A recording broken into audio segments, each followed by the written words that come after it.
Good day. Now you're overflowing with examples of how integrative design can create radical energy efficiency and profitable climate protection. You've also discovered a bounteous wellspring of further inspiration for integrative design. As Leonardo da Vinci wrote, although human ingenuity makes a variety of inventions, it will never devise an invention more beautiful, more simple, nor more to the purpose than does nature, because in her inventions, nothing is lacking and nothing is superfluous. So how can you actually turn grace into works and get extreme energy efficiency done, spread, and scaled? You'll recall from lecture 1, Reinventing Fire's 2-degree or Paris-compliant climate trajectory for the US, assuming best technologies and limited integrative design. But even today, its efficiency-centric approach, even though it didn't include nearly as much efficiency as would be highly profitable, is unlike most models that dominate the climate conversation. Obviously, the portfolio of climate mitigation options goes far beyond assessments like this over decade-old one led by RMI's Dr. John Kreitz when he was a McKinsey partner. That work was valuable both because of who said it and because it found a potential to abate 70% of 2030 global greenhouse gas emissions at an average cost of just $5 per ton of CO2 equivalent. The cost is so small, almost trivial, because the areas above and below the zero cost axis are nearly equal. Integrative design would make the negative cost potential on the left even bigger and cheaper, but even conventional disintegrated design is based on understated quantities and overstated costs. For example, new building efficiency, wind, and PVs are all shown here as costly, but today they're profitable. The carbon capture and storage options at the far right-hand end remain probably costly, but contrary to most supply-centric models, often unneeded. And by the way, such assessments did and still do omit the roughly $2 trillion rents paid each year to fossil fuel producers. To get more of the profitable abatements on the left, need fewer of the costly ones on the right, and stop paying those rents, we need not just potential savings, but actually implemented and then durable savings in fossil fuels and emissions. So now let's explore how to get them done. Before we survey some of the many implementation tools and methods available, I want to emphasize that implementation deals not just with technologies, numbers, policies, but also with people and attitudes. Understanding people needs a broad social science perspective, in which I have some practical life experience, but no formal expertise. Let me give you just one example of the level of complexity that higher primates present, let alone not so higher primates.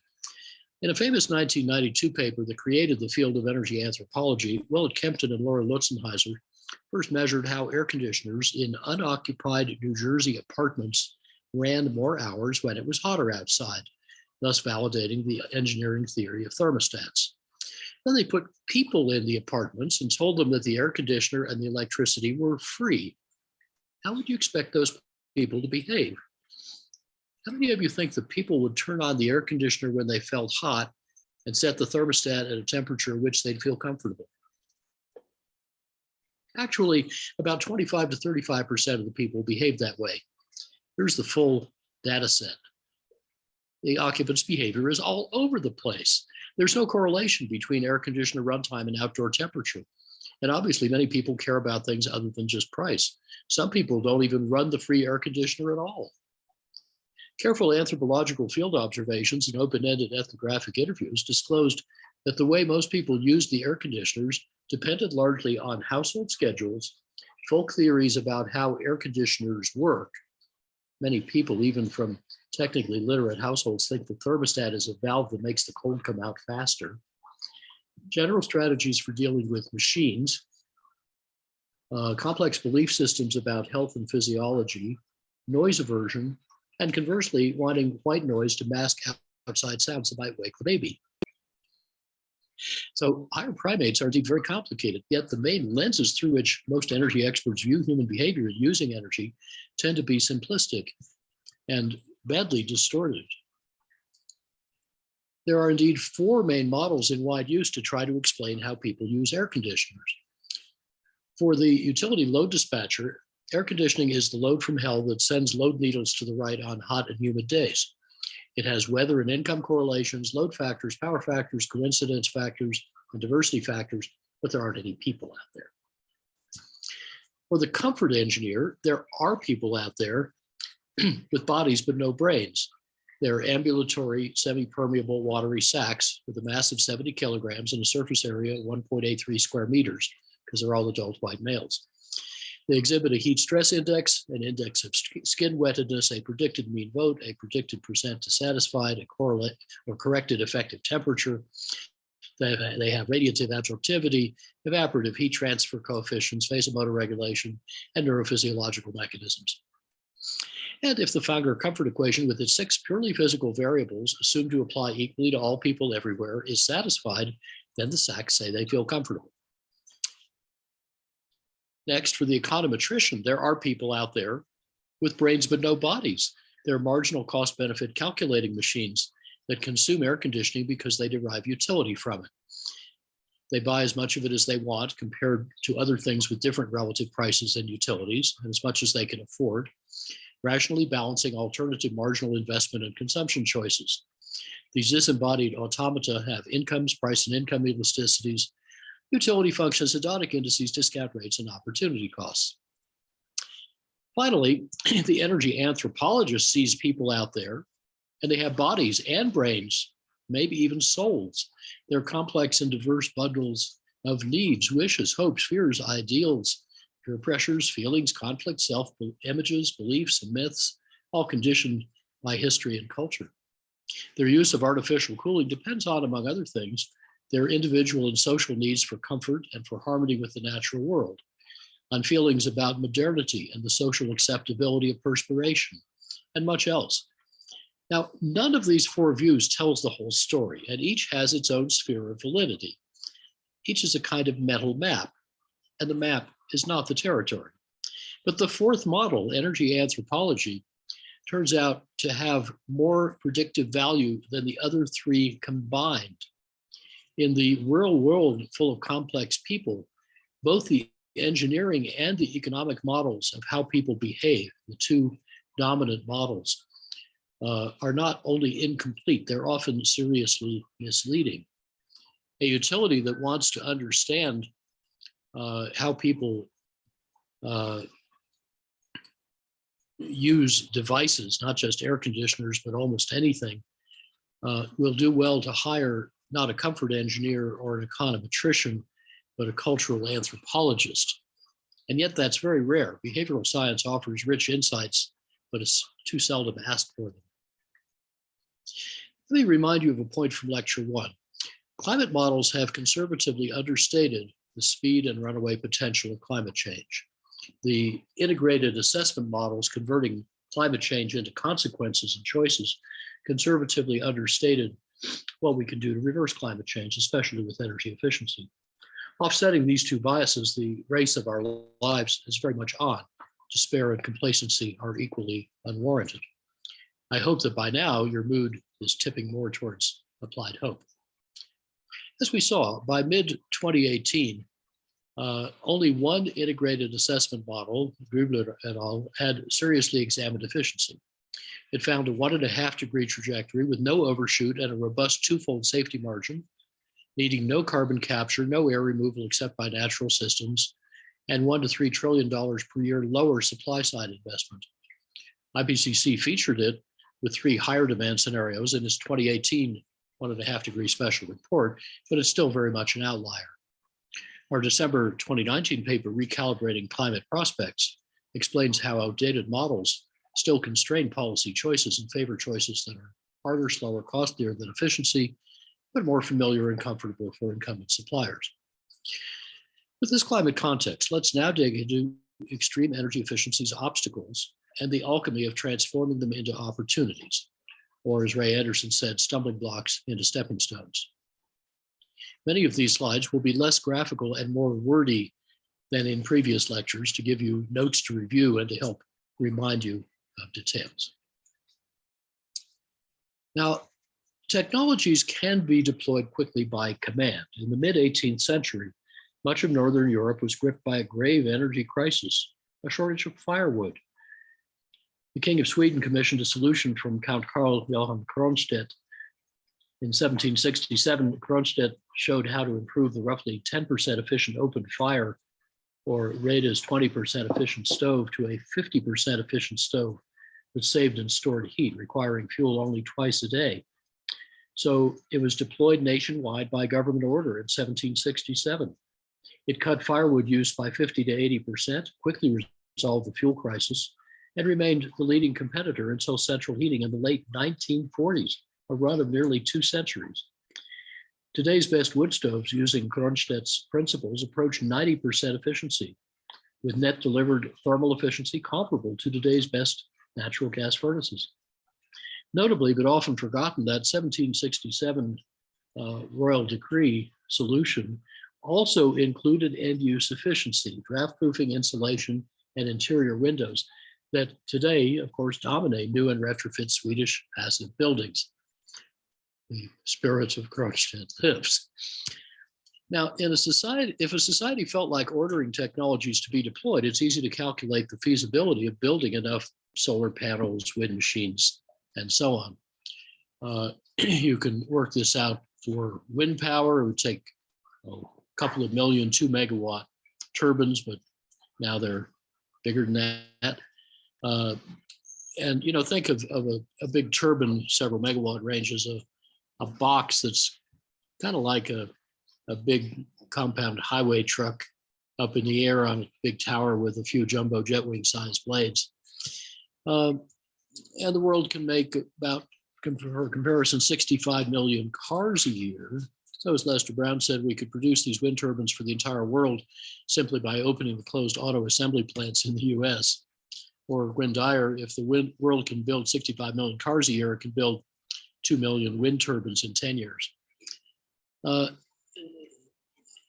recall that in a real mobilization like the Green New Deal talks about, Detroit switched in 6 months from making 4 million cars a year to making the tanks and airplanes and jeeps and so on that won World War II. But American industrial capability is not the problem. Rather, our energy system is defined and constrained by incumbents. It's constrained by extremely complex market, legal, institutional, and political arrangements, mostly designed by incumbents to protect their interests. Some are legitimate and transparent, some are obscure and corrupt. Their net effect is to make rapid change hard. America's federal system brilliantly offers many ways to do things and many ways to stop things. There's a natural pace and rhythm to the way new technologies enter use, often on S-shaped logistic curves. In the United States, Bloomberg's classic graph focuses on home appliances, utilities, and information technologies. I've overlaid as blue stars towards the left 2 data points for household ownership of automobiles, rising from roughly 8 to 60% during 1918 to 28, a slope even a bit steeper than electrification, and similarly driven by socialization of key costs, mainly roads, by brilliant production scale-up, and by a new financial product, car loans, that bought 3/4 of the new cars. In other words, cars rapidly got cheap, became widely affordable for the emerging middle class, and could burn cheap gasoline and run on free roads, or at least paid for by your and others' taxes. No wonder these cars soon displaced horses, and then interurban trolleys and heavy rail too. As the interurbans were bought up and closed, the vast interstate highway network spread everywhere. The oil industry gained vast influence and built a seemingly impregnable citadel of subsidies, privileges, and immunities. There matters rested until the past few years. Now, emerging mobility competitors, from electric vehicles to ride-hailing to Zoom, may be growing as fast as modern information technologies did. People schooled in economics, even if they avoid its common map territory confusion, tend to say that the top, if not the only priority, is to price energy properly, especially to price carbon, one of many very large hidden, or Garrett Hardin called them larcenous costs, that we pay through our taxes or health or security rather than at the pump or at the meter. Internalizing those externalities is a great idea. I strongly favor it. It's better than stealing from other people or other generations. I will never quarrel with proper pricing. However, not only is proper pricing the hardest US option politically, because incumbents love to impose their costs on others and use a small part of their profits to bribe politicians, but it has 4 other limitations. First of all, it's not strictly necessary. Seattle offers a nice example. In the first half of the 90s, the people there paid half the price per kilowatt hour that people paid in Chicago, and thousands of times uh,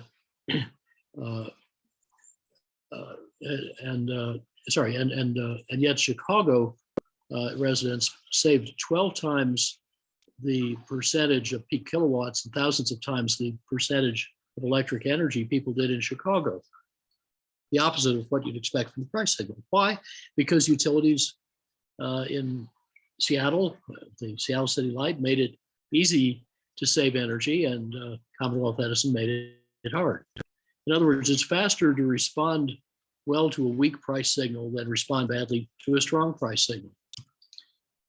It's not sufficient just to have high energy prices, because if you don't also bust the barriers to responding to price, not much happens.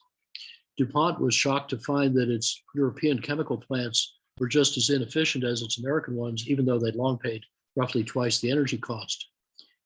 Dow, Louisiana had huge savings, over $100 million a year, over 200% return on investment per year. Dow, Texas didn't do it because they didn't have the same leadership at the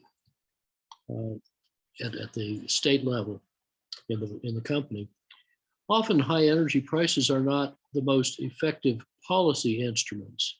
As we'll see, new car feebates would work a lot better than fuel taxes. There are basic reasons for this. And as we've seen, people are complicated. They care about a lot besides just price.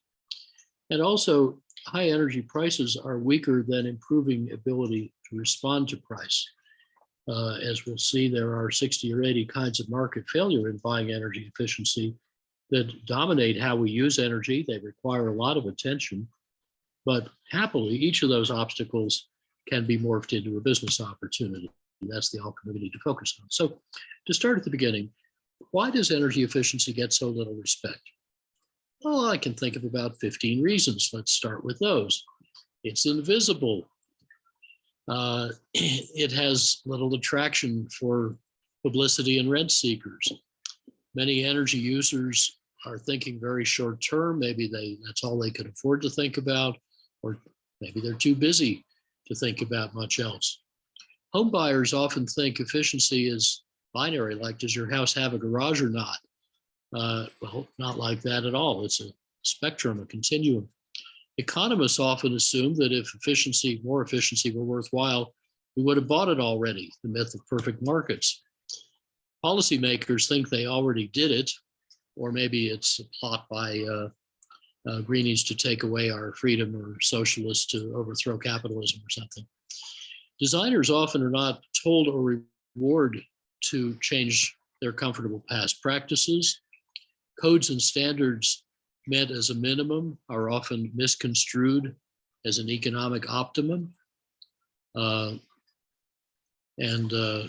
Give you a simple example, the wire size in the light fixtures in the ceiling of a typical office is designed so the wires don't overheat and cause a fire. It's a life safety code provision. Most people assume it's an economic optimum. Well, no, if you want a 1-year payback on investing in more copper to lose less electricity, just make the wire at least twice as fat. That's how far off the code is from saving money, not just lives.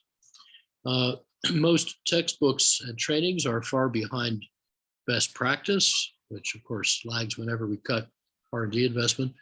If you wonder about this, just think about whether you've heard what you learn in this course in other courses you've taken. Even many specialists can't keep up with how quickly efficiency progresses, and they're too specialized perhaps to get out of the silo. Executives tend to focus on big factor costs like labor. Unless you run something like an aluminum smelter, energy is typically only about 1 to 3% of your total cost of doing business. Huge side benefits in buildings and factories are often overlooked. They're invisible. Installers don't knock on your door trying to sell you efficiency in general. They only come when you call them, if you can find them. Experienced journalists and editors got laid off, replaced by rookies, replaced by nobody. Very few publications have dedicated energy experts on their writing staff anymore. And most marketers haven't seriously signed up yet. They just leave it to the technicians. Recently, I had to shop for the best replacement refrigerator when my 31-year-old one died unfixably. It took me 9 hours of research through 3 non-copyable and incompatible databases. They were so hard to use, I had to construct my own spreadsheet. Now, I knew where to find this information, but most non-expert users would have bailed or wouldn't even have tried. And a lot of choices don't even have databases of what's available and how good it is. I mentioned this experience to one of the nation's top energy economists, and he recounted the wrong information about Windows that he had received, not only from commercial, but also from official state of California sources. Around the same time, our federal government was trying to stop the most wildly successful voluntary information program in history, saving citizens as much as $60 billion a year. You know, I never said energy efficiency is easy, but we're all here because we aspire to do stuff that's hard and necessary. But I do want you to be mindful of how these obstacles need to be noticed and overcome. Now, especially when energy seems cheap and abundant, how can we appealingly market the energy we don't use? Please bear with me for a moment here. Over 24 centuries ago, Lao Tzu described something akin to this paradox in verse 11 of Tao Te Ching, classically named "the use of what has no substantive existence." Let me paraphrase that verse. 30 spokes join the wheel's rim to the hub, but it's the axle hole in the middle that makes it useful. The potter shapes the clay vessel, but it's the hollowness within that makes it useful. The carpenter hews the home's walls and windows, but it's the empty space in the room that makes it useful. So we work with what is there, but usefulness comes from what is not there. Or you might say, what's there creates profit, but what's not there creates usefulness. Or even we sell what's there, but we use what's not there. This is a real conundrum even in English.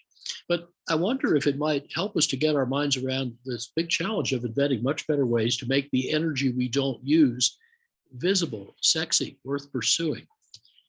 Perhaps we've misunderstood the marketing challenge and should completely reframe it.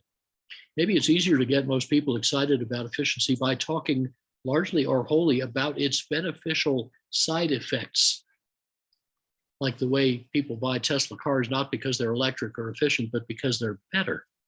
So please reflect on this and help me out. Help me figure it out.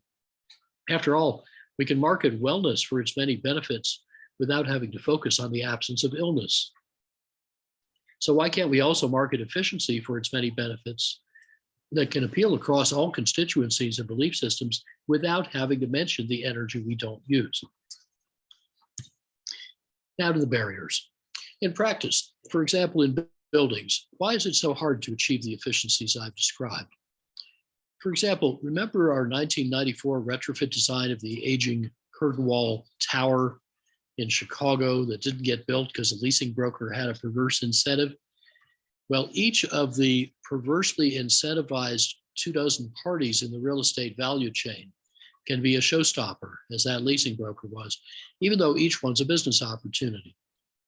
Incentive gaps can be partly bridged by contractual mechanisms like integrated project delivery or PACE bonds pass-through in the tax portion of a triple net lease, but usually it takes outstanding and unsparing leadership to make advanced design work in this context. Until owners and financiers and managers pay attention, incentives and priorities won't be so effective. Many owners and even designers don't yet understand what's possible until their competitors do it, because it wasn't part of their education. Few operators have good enough data and graphical display to understand what can be done or what they need. Few owners or financiers value the large non-energy benefits that can dwarf the energy savings, and that Scott Moldavan documented in a 450-page tome of the form, "If your building has this efficient or green feature, It will add this many basis points to your cap rate, and here's the evidence. Few appraisers or leasing brokers even value energy savings, let alone the bigger side benefits. So well-suited and creative financial products tend to be lacking, although green bonds and PACE both show great promise, subject to an issue that Holmes may describe. PACE, by the way, through February 22, had passed $9 billion invested, $18 billion economic impact, 152,000 job years created in 308,000 projects, and 37 states plus DC authorizing, with 26 operating. But there's so much more still to do. Adopting PACE in 15% of eligible buildings, says pacenation.org, could save 0.8 gigatons of carbon and $1.3 trillion. And PACE, if you don't remember, stands for Property Assessed Clean Energy Bonds, and it's a way of financing new or retrofit energy and water savings without burdening the owner or tenant. Now, without performance-based fees that reward savings rather than expenditures, designers who work harder to achieve high integration will lose money when they deserve to profit. Design software typically defaults to lowest common denominator rather than leading users to the best results. They don't yet make best easy. And some key hardware, like the best glazings, can be hard to get. Now, proven solutions are available for many, if not all, of these flaws. So don't read this list and weep. See it as a prospector's guide, because each obstacle can be turned into a business opportunity.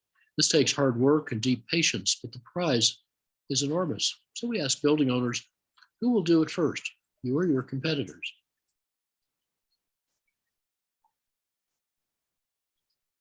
Summarizing the obstacles I've just listed for buildings, a system dynamicist could identify a vicious circle of self-reinforcing inactivity, apathy, and lethargy.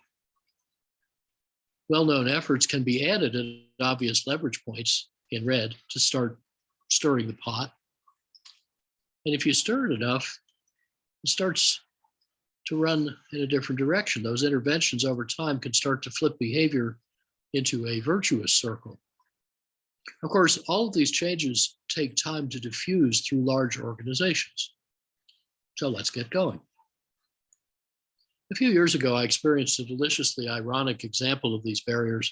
Remember the wonderful Dutch bank at the end of Lecture 2C, the anthroposophic building? Well, in 2011, the same bank's US branch reneged on a routine refinancing of my house, mainly because, and I quote their letter, "Your home is a very unique, ultra-high energy efficient constructed home,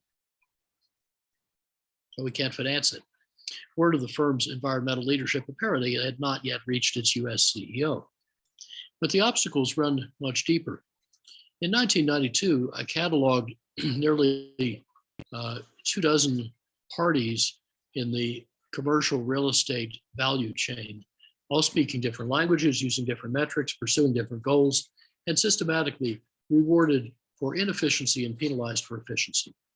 If you tried to devise a set of habit structures and rules to make buildings use about 10 times the energy they should and cost more than they should to build and be far less pleasant, healthful, and productive to occupy than they should be, you'd have trouble improving on the system we've got.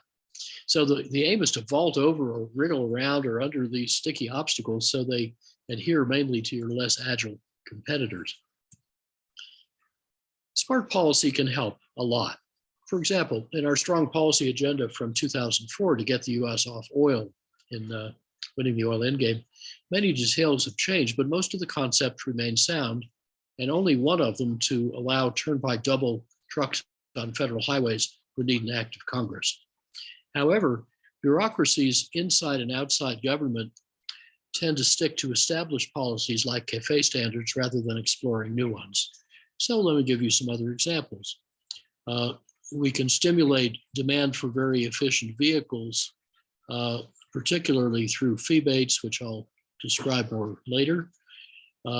And We also proposed a new million car a year market could be created by leasing to low-income customers and scrapping clunkers using a financial mechanism somewhat akin to Sally Mae, so that the people who don't have the credit rating or income to qualify for a new car could get right into a very efficient new one that could reliably get them to work, with enormous benefits, particularly for racial equity. Smart military and government fleet procurement. We're seeing this play out now in a struggle over what the Postal Service is about to buy, but the Pentagon is already with the program.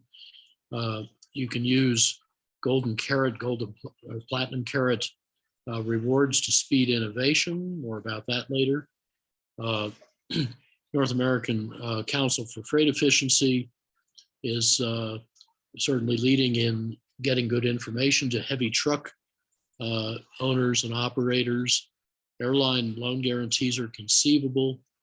We can also build some vibrant new industries by sharing R&D risk and deploying faster than the private market does.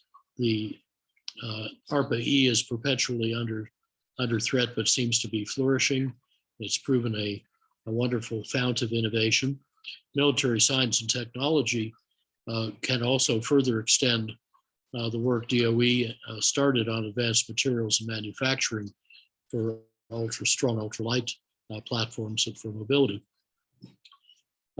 It's possible to lower risk of investment for new manufacturing plants through loan guarantees to automakers.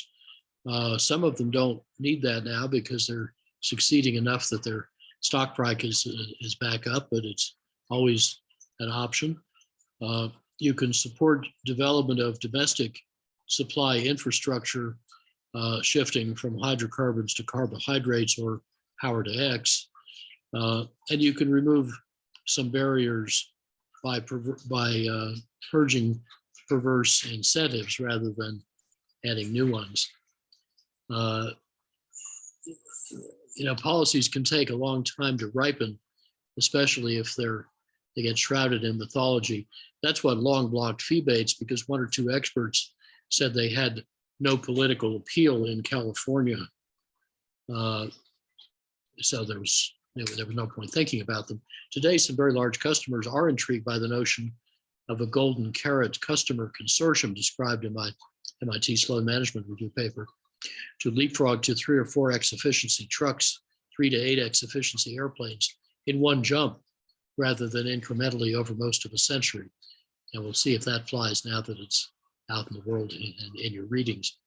Some of the other policies shown here, like big federal fleet buys and cash for clunkers, do indeed have traction in the current administration. Now, as we dive into some further policy options, let me remind you of 3 points. First, public policy is a very important way to save energy, but it's not the only way. Innovation in design, technology, finance, business models, competitive strategy, societal values, modes of action is also very important, arguably even more so, but it's often seriously underrepresented on official agendas. Second, state, county, and city action is often easier than national action. America's $1 one vote system has given us the best government money can buy, so the fossil fuel industries and their friends having much of the money own much of the Congress. Why play mainly in the arena that the incumbents own, where they make the rules and pay the referees? Better to focus on less corrupt and more accountable fora, actors, and processes. Third, there are some important internal dynamics of energy efficiency gains that involve stocks, flows, and retrofits. Historic US energy intensity drops averaging about 3% a year, 2% a year without structural changes, one more with. These come from slow improvement in the total stock of energy using devices and systems. But that includes about a 5% a year improvement in the efficiency of new equipment. That's in the US, it's about 3.5% globally. So we should plan not just to make technologies better, new ones, but also tip the dynamics of addition, retirement, and replacement and retrofit. So that means making new purchases dramatically more efficient and making stock turnover faster, for example, through early replacement and early scrappage encouragements. These dynamics depend strongly on what's bought, offered, trained, and marketed. Integrative design can raise ambitions and achievements in specific efficiency and in turnover speed. Not just efficiency, think about speed too, because it can shorten and simplify construction, deliver better services, and add valuable side benefits and competitive advantages. Conversely, standard disintegrated design often blocks or slows integrative design, making it harder or costlier to achieve later. If, for example, if you upgrade windows from single to non-selective double, that's called cream skimming. It leaves less energy to be saved. It raises the marginal cost of saving it because the labor and glass have to be duplicated later, and it misses the opportunity to shrink or eliminate mechanical systems. So think chunks and packages and systems, not little sprinkles or thin slices. Now, the most powerful way I know to speed automotive transformation, other than overwhelming customer demand for change like we see now with electric vehicles, is called the fee-bait. That's the name suggested by the late Art Rosenfeld after he and Dick Arwood and I had independently invented the concept in the early 1970s. Fee-baits combine a fee on inefficient new vehicles with a rebate for buying efficient new ones. Which and how big you get depends on the efficiency of your choice relative to other offerings, preferably of the same type and the same size class. The fees can pay for the rebates, making fee-baits revenue neutral, and they can also be size neutral. And then politically attractive, they neither shrink freedom of choice nor raise government revenue. Fee-baits work well today in a half dozen countries. They could emerge in the US at a state or regional level. They could be applied far beyond autos, for example, to trucks, planes, buildings. I think they could be the most powerful overlooked policy tool. Fee-baits or similar policies operate today in at least a half dozen countries. They could be tried in states or regions. They could apply across sectors, vehicles, buildings, industry. RMI and others have worked with the auto industry to compile and publish guidelines for fee-bait design that could benefit both customers and providers.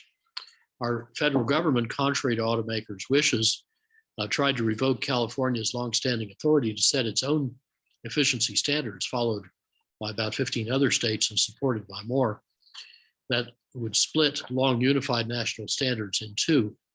If California had unexpectedly lost in court, it would probably have adopted fee-baits, which are not federally preemptible and could be even more effective than current policies. Well, now that California authority is being restored, so we may not get to find out, but it's still a good idea. Now, Reinventing Fire in these graphs, summarizing what we got, analyzed the automotive transition in 2011. We used a simple but well-validated consumer choice model to track auto sales and stock dynamics. This typical diagram of vehicle shares on the upper left and the stock of vehicles on the road on the upper right show business as usual. But the bottom row shows how fee-baits could speed the automotive shift, squeezing mildly improved autos in tan, 27% more efficient with a one-year payback, between retiring the inefficient cars in blue and introducing the emergent hypercars in green. Nowadays, we would interpret the tan as hybrids and the green as electric and hopefully light and slippery electric autos. Now, today, there's no point even building the transitional tan generation. You know, crossing a chasm in two jumps takes too long and requires retooling twice, and you may fall. So think twice, build once. Ideally, build speed with both fee-baits and accelerated scrappage. Out with the old and in with the good, the new. Many of the suggested and still needed initiatives would be not federal, but state or municipal. A few have had limited tests, but the most basic shifts, like charging drivers for road infrastructure by the kilometer driven, not by the liter, remain in slow and tentative emergence, even though their need is now urgent as electric vehicles spread quickly. Otherwise, legislators' first instinct is to tax electric vehicles to pay their fair share rather than taxing all drivers driving the thing that wears the roads. Pay at the pump auto insurance seems like a good idea, and it works in New Zealand, but it hasn't been seriously discussed in the US for a quarter century. On the other hand, smart aggregated procurement is being rapidly adopted in China and in India. It's entering some US state level initiatives. So here are some examples of what states and regions can do and what some are starting to do. Of course, we've already heard about fee-bates up at the top, excuse me, not fee-bates, but decoupling and shared savings. But here's another twist where you could pay electric or gas utilities, whichever, for saving natural gas. And we are already seeing, for example, in the District of Columbia, auto excise taxes based on weight. You could charge for congestion. In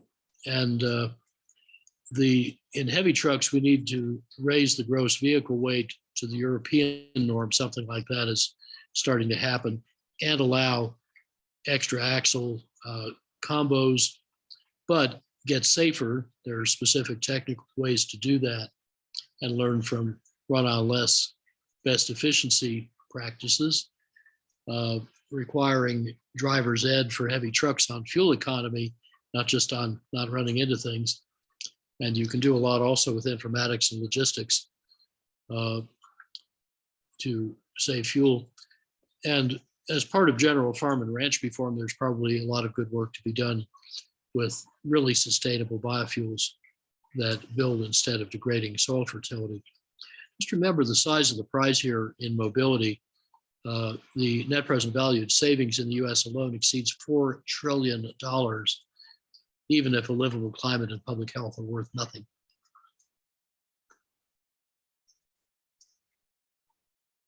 I put in a few options here for the food and agricultural world as well.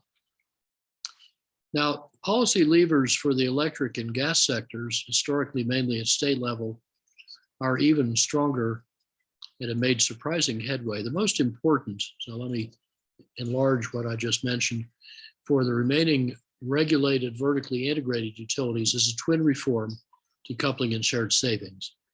And as we mapped in the electricity sector, it's now adopted in 18 states of the US for electricity, 26 for gas. Europe in 2009 adopted an equivalent wholesale price solution called a revenue cap. But in much of the world, policymakers continue to reward utilities for selling more energy and penalize them for cutting your bill. Fixing this perverse volumetric incentive to sell more energy is one of the two most important climate protecting policy innovations available, the other being automotive fee-bates. Now, as we think about decoupling and shared savings, notice that we're focusing not on the price of a kilowatt hour, the tariff, but on the cost of electrical service, which is the tariff times the consumption. That's the bill you pay. A lot of people still focus on prices, or in the US, they're called rates, rather than on bills, which is what customers pay. And if you reward the customers that provide electric, the companies that provide electric service for cutting customers' bills, not selling them more energy, more electricity, that has an enormous effect. US state utility regulators endorsed it back in 1988. So did the electric and gas utilities trade groups. It's been somewhat delayed by restructuring, but it's still gradually proceeding. You have to measure accurately, and there are enormous bookshelves full of good literature on how to do that accurately and fairly. And you have to avoid discriminating against options that should get to compete fairly, and let demand side resources bid directly against supply side, which you can only do now in about a third of the United States. In the other 2/3, demand side isn't allowed to bid. You have to use the right regulatory tests. Florida uses one still that virtually outlaws efficiency, even if it's cheaper than running existing power plants. That favors the incumbent in using its legacy assets, but it's not good for the customers or the climate. And of course, distributed resources should get credited with their full value, as we discussed earlier in that lecture. FERC ought to encourage grid operators to price or shadow price fuel price volatility, and shadow prices, put a price on as if it were real and make your decisions as if it were really there. And that's something they could require as a regulatory matter without legislation that would then act at the state level. States that want specific attributes, carbon-free power or whatever they like, should procure those competitively. If you want carbon-free power, just run laddered auctions for it, as we do for kilowatt hours. Now, you may be wondering, how do decoupling and shared savings work? So let me explain that. The problem that requires this solution arises under traditional rate of return regulation, where utilities earn a prescribed return set by elected or appointed regulators on the so-called rate base, which is the capital investments, the assets that are used and useful in the business, plus the reasonable costs of operating them. So the regulators set a schedule of tariffs to meet what's called the revenue requirement, the total amount of money the utility has to take in to meet those needs. And this rests, of course, on assumptions about how much electricity each class of customers is going to buy in the so-called test year that you're considering, some future year.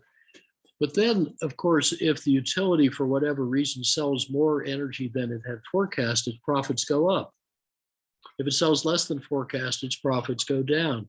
This makes it sort of hostage to things it cannot control, like weather and business cycles, introducing unnecessary risk, and it creates an incentive to game the forecast by forecasting low and over-fulfilling the norm in good socialist fashion.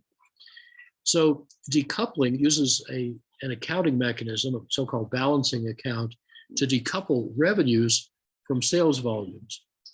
If in a given year, for whatever reason, the utility sells more than it had forecast when setting the rate schedule, then the extra profits don't go to the utility, they go in a bank account, they're escrowed.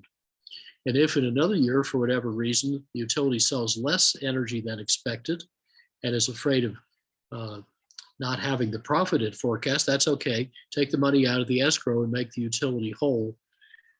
And the long-term effect of these fluctuations is typically a fraction of a percent over years. It's way down to the noise. You can't really see it because it's smoothed out. It's a random effect of weather and business volumes and so on.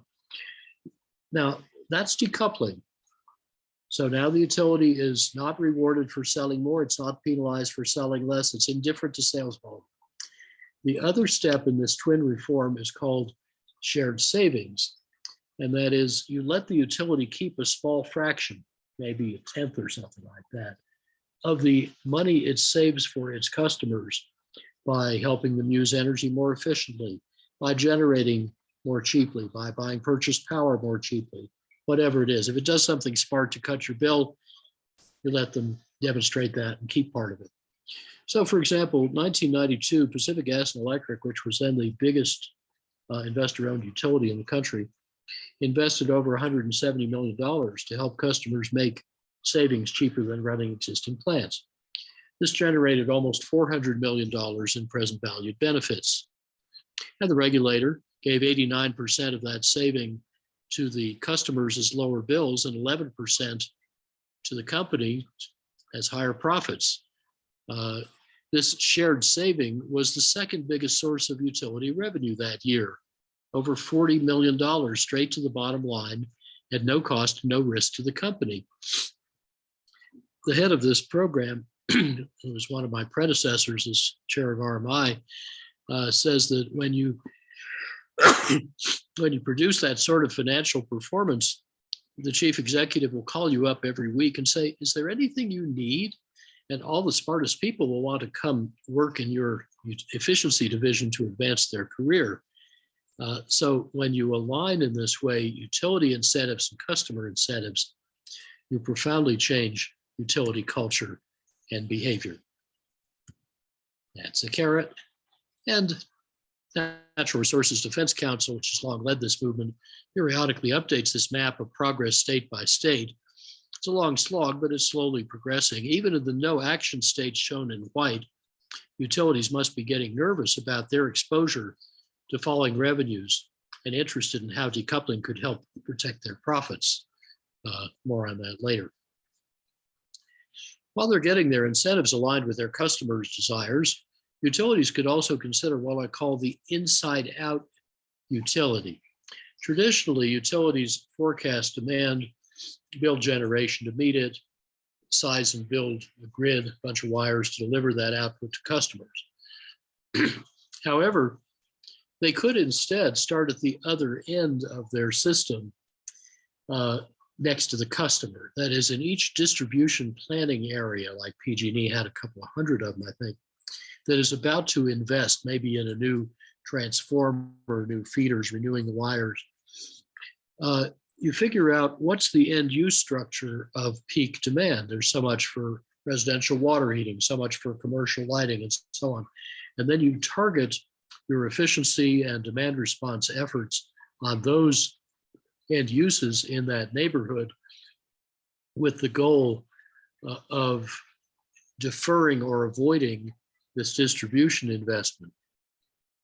If that isn't enough, then you can start putting in or eliciting distributed generation or control of reactive power or other minor grid improvements.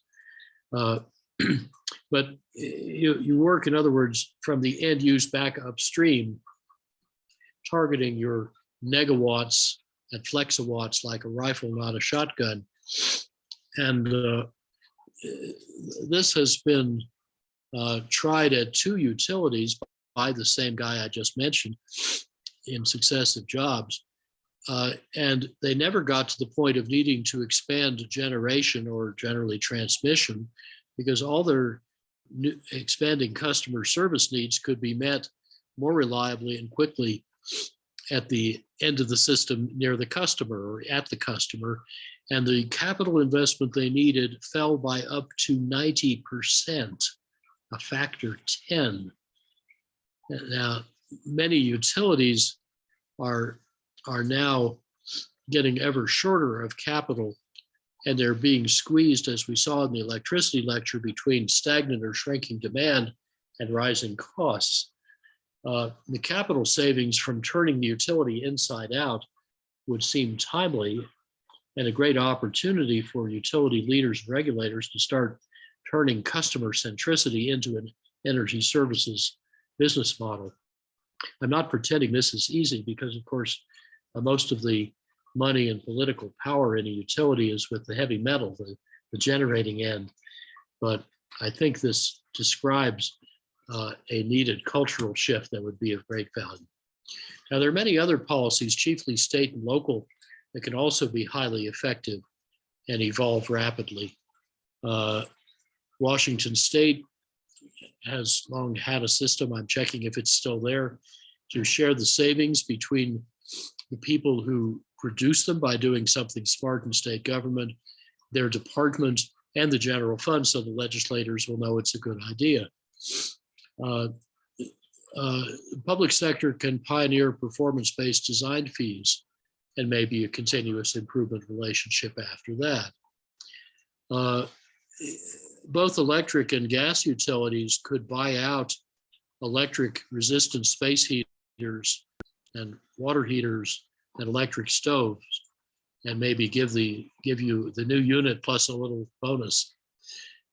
They may find it advantageous to swap or buy some of each other's customers.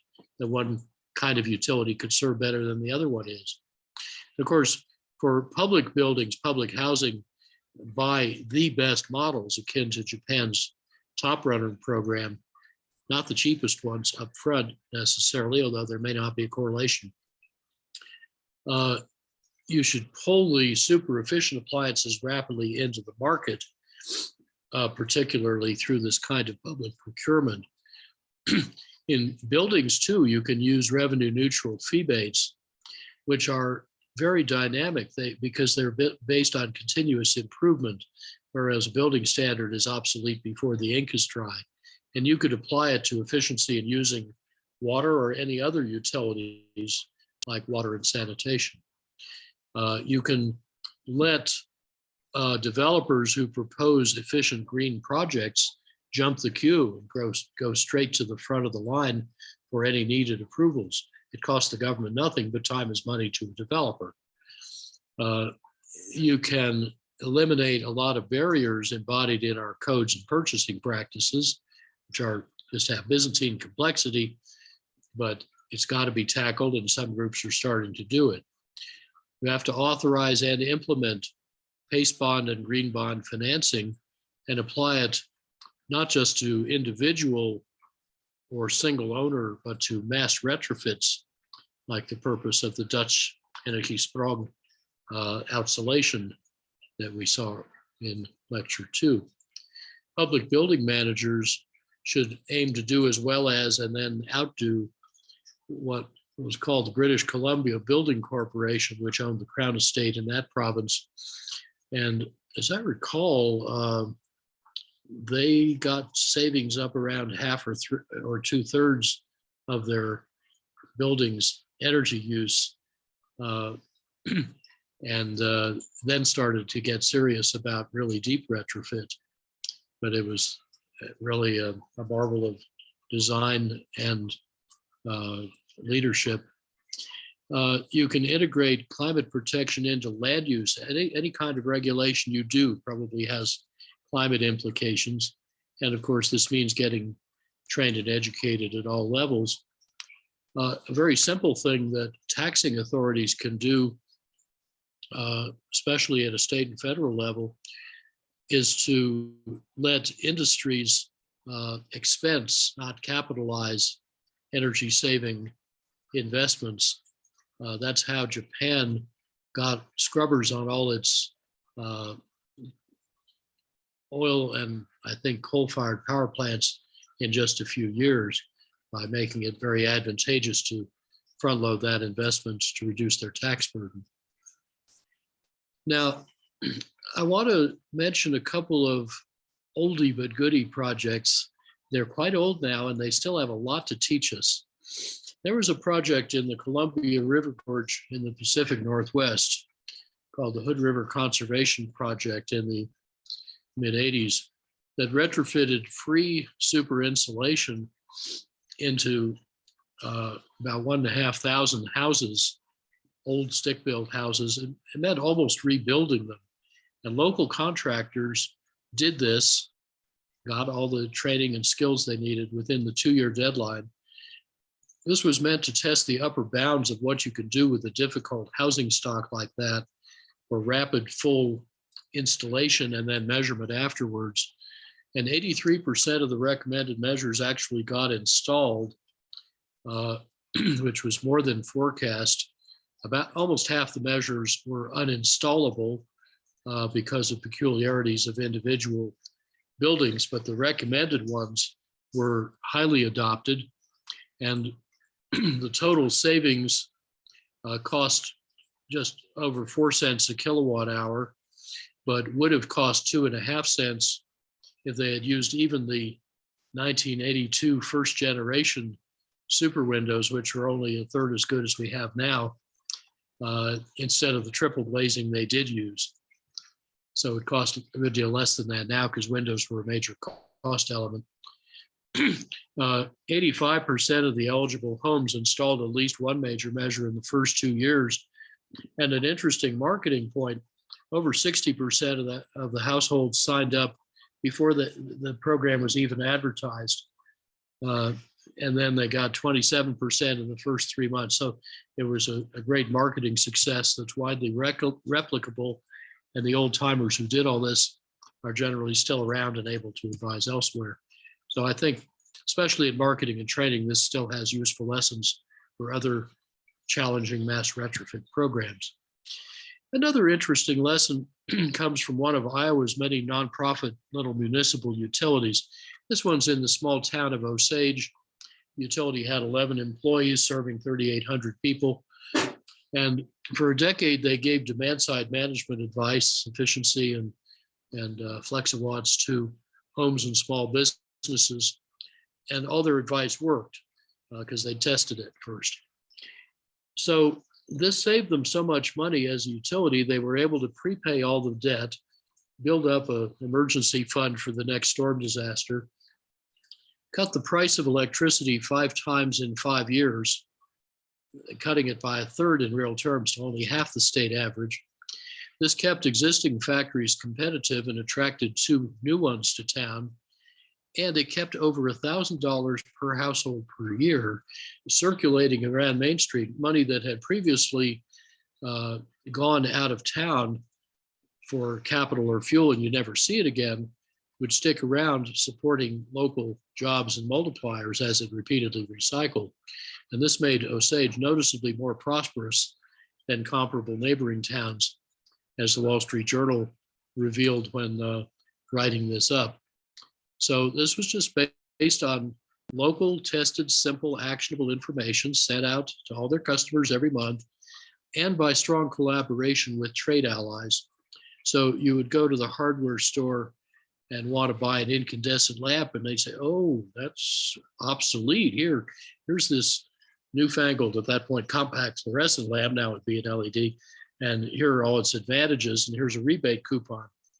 Or you'd go to the lumber yard to get 2x4s for an inefficient stud wall and on your house, and they special order, it'd take a month. But look, I got these 2x6s that let you build a stronger wall that uses less wood, and it costs less, and it's quicker to build. It insulates a lot better, saving you this much money every month.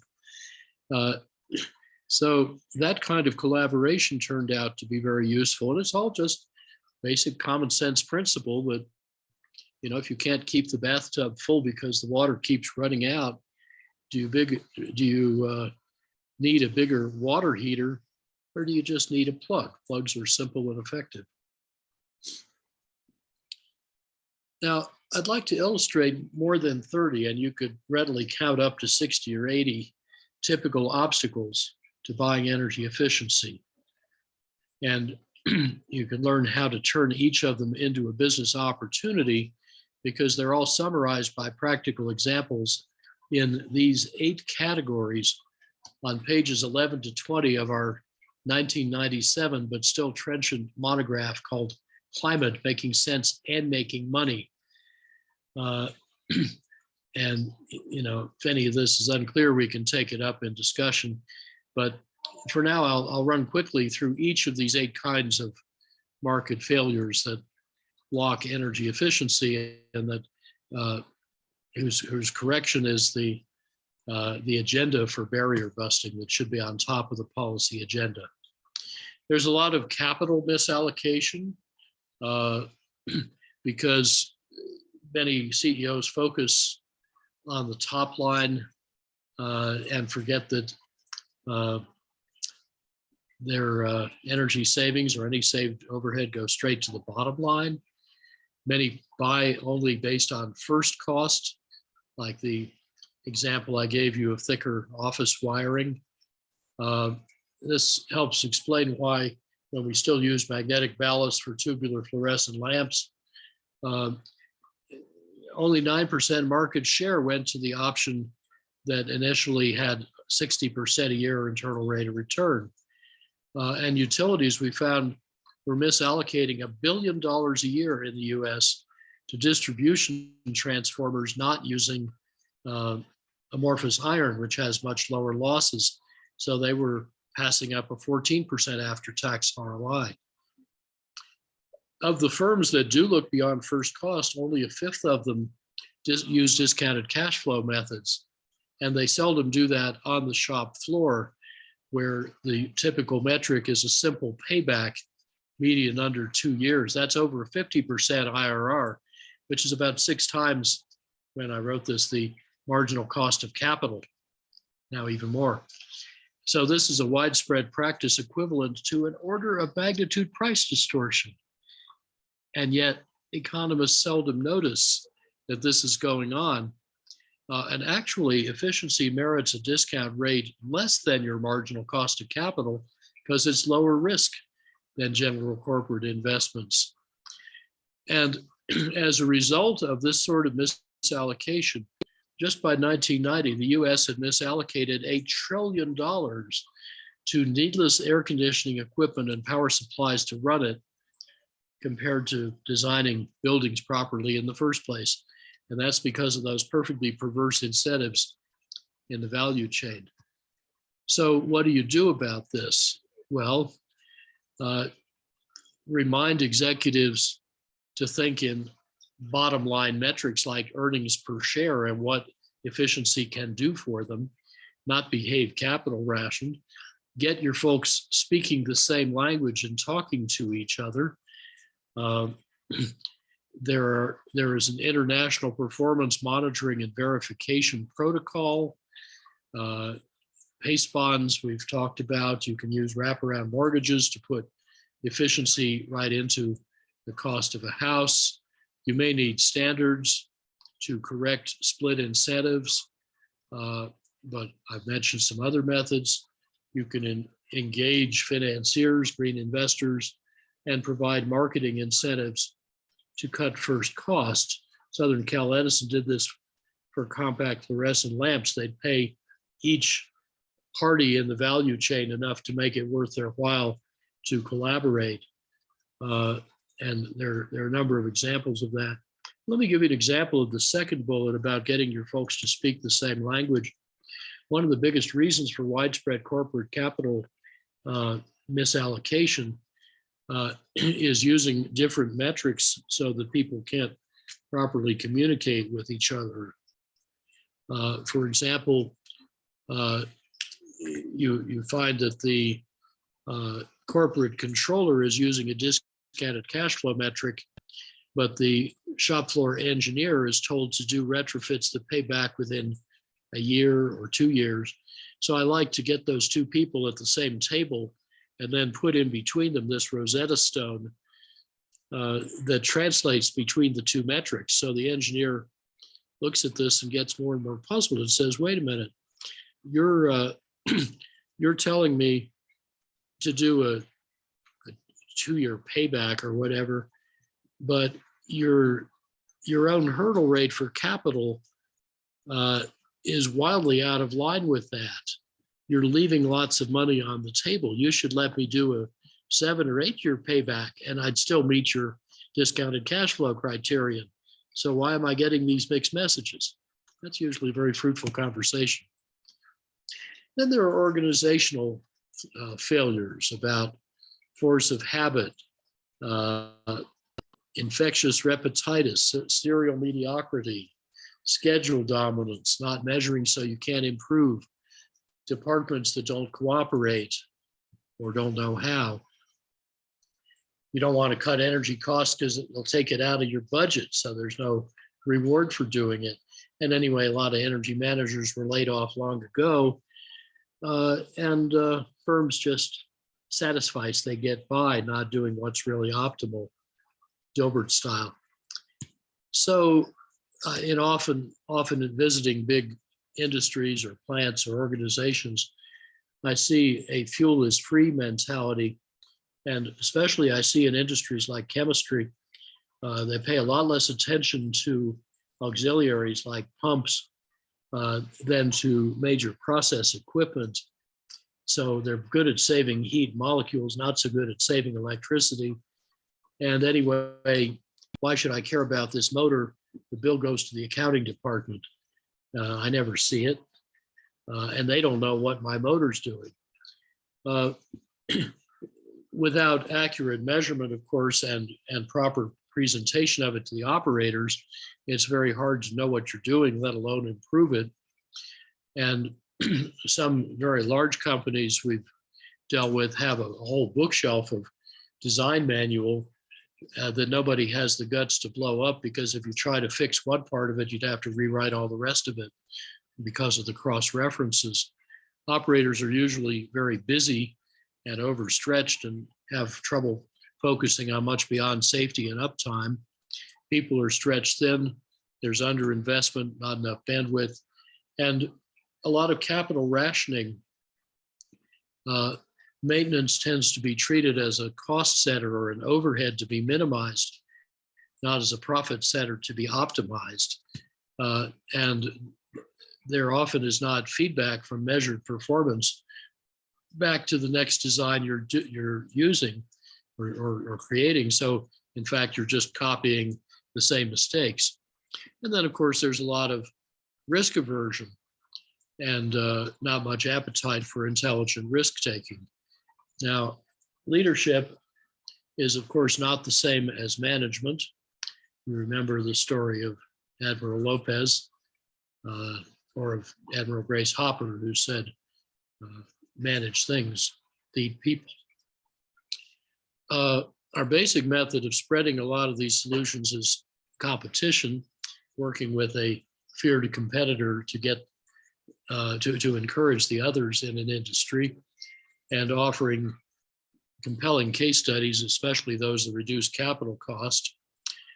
I like to express the cost of inaction as foregone profits, foregone earnings per share, and so on, or selling another attribute that they do care about. It may be safety, it may be competitive advantage. Sometimes theatrics work. My friend Anita Burke was dealing with a problem at a major oil company in Canada. She found a great solution to it with an excellent payback and avoiding a huge downstream liability, but she wasn't given the capital to execute the solution. So talking to the guy that was blocking her, she just took out a $10 bill and lit it on fire. And he said, "What are you doing? Put that out, you're burning money." And she said, "Yeah, you're burning $37,000 a week," or whatever the number was, by not letting me do this project. She got her money. Guerrilla tactics can work. Occasionally we sneak in on the weekend and retrofit the CEO's office with the better lighting that had been resisted, and then have an interesting conversation once they realize how much better they can see and how much nicer it looks. You can share benefits like the state example I gave. And there was a utility that believed in incentives, so it started paying its marketing staff for saved kilowatts, saving or flexawatts to customers. And they saw the verified savings quickly get an order of magnitude bigger and cheaper.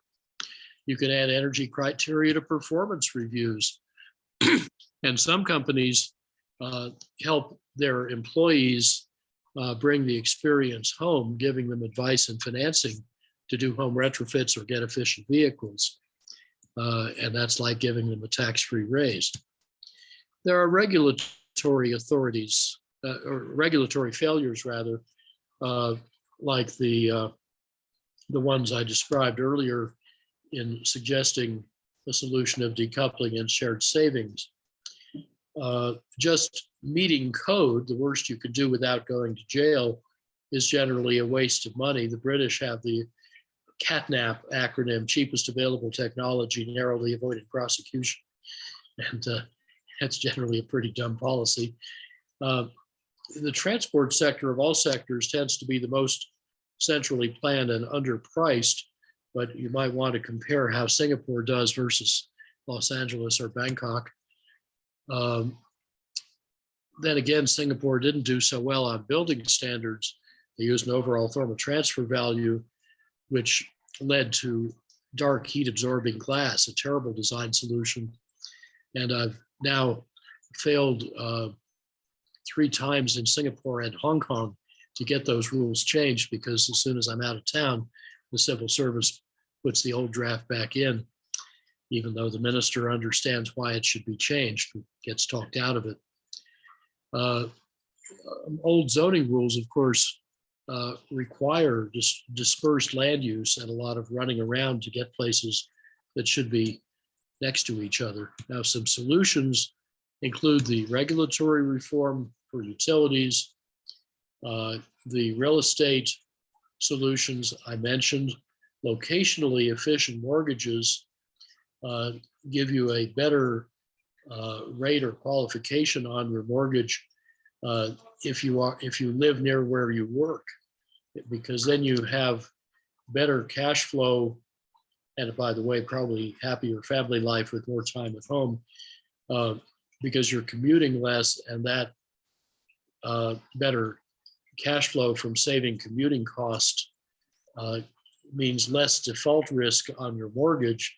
So you should be charged less for the money, and then the mortgage owner needs to carry less default reserve on the balance sheet. New urbanism, ways of designing cities like Peter Calthorpe does, yields enormous real estate value. Parking cash outs refers to the ability of a company that gives a free parking benefit to say, oh, well, if you want, we'll give you the cash equivalent instead, or mass transit vouchers, or money for an electric bike or whatever is appropriate. And that way you get different modes to compete and not locking people into cars. In fact, a developer of, say, apartments or condos, instead of building parking spaces, which are very expensive, could say, instead, I will give you this, I'll annuitize this perpetual transit pass that goes with your unit. And then you won't need the parking space, and you'll save over $10,000 a year or whatever. Home builders can sell with a capped or a zero utility bill. This has proved a very effective marketing method for home builders in the rural West. Remember, I mentioned the undersized wire in the ceiling of your office? Well, the Copper Development Association made a wire size table that was economically optimized, not just meant to prevent fires. Of course, they have an interest in selling more copper.